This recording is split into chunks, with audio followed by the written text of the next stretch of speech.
If you kept up with the gaming industry, you're well aware that the current games being released are subpar as compared to their previous counterparts. Many people are frustrated with the consumer hostile nature of some gaming companies that are developing games with less novel content and demanding more and more financial investment from players. Thankfully, though, I will not be discussing the gaming industry as a whole.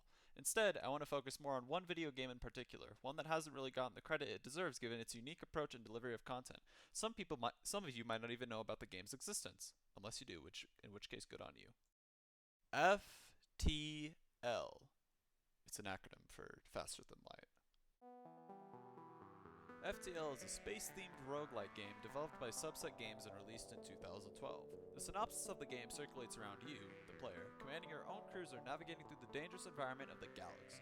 Your primary objective? To deliver intelligence on the enemy rebel fleet back to the Federation base. In all seriousness though, this game combines the roguelite genre of gaming with the aesthetic design of Star Wars. For those who don't know, a roguelike game is a role-playing game focused around the player locked in an arms race with the game, as the more time you spend in the game, the stronger the enemies get.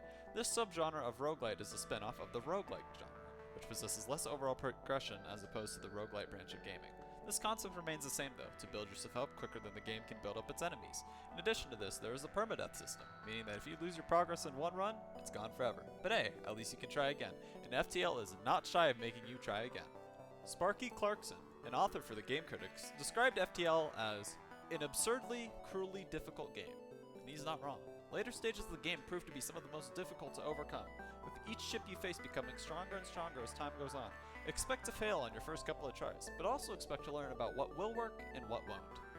The game is filled with various ships, crew species, weapons, and more, ensuring that each run you play through is different from the last and will potentially require different tactics from the last run in order to be successful. The various kinds of ships you unlock and discover throughout the game open up new opportunities for you to try and beat the game in a new, different way. From utilizing an advanced weapon system to cripple your opponent's defenses to literally taking over your opponent's crew with mind control, the game offers a wide variety of ways to defeat your enemies and ensure victory. Combine that with a random generation of sectors, levels, and events, this game is meant to be played in multiple different ways, each way offering its own unique challenges and benefits. Plus it has a really neat soundtrack.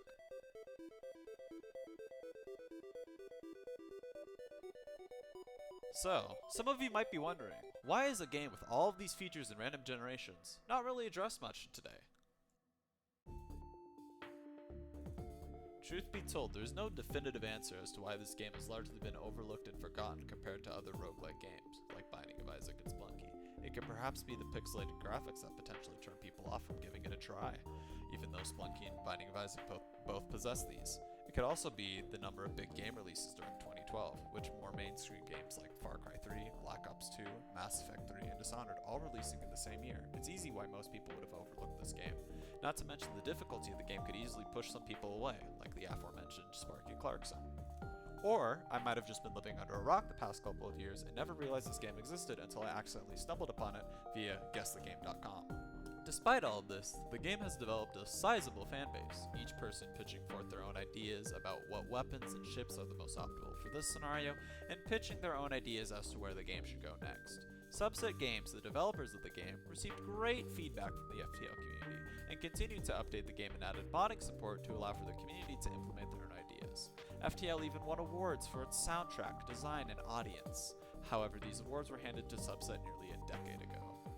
Today, the game remains as one of the few products on Steam to retain an overwhelmingly positive review, and serve to help popularize the roguelite genre of gaming in the early years. Games like Hades, Risk of Rain 2, and Dead Cells are all examples of how the roguelite genre of gaming has developed over the years and will continue to develop in new and unique ways. Subset Games has developed a whole new game called Into the Breach.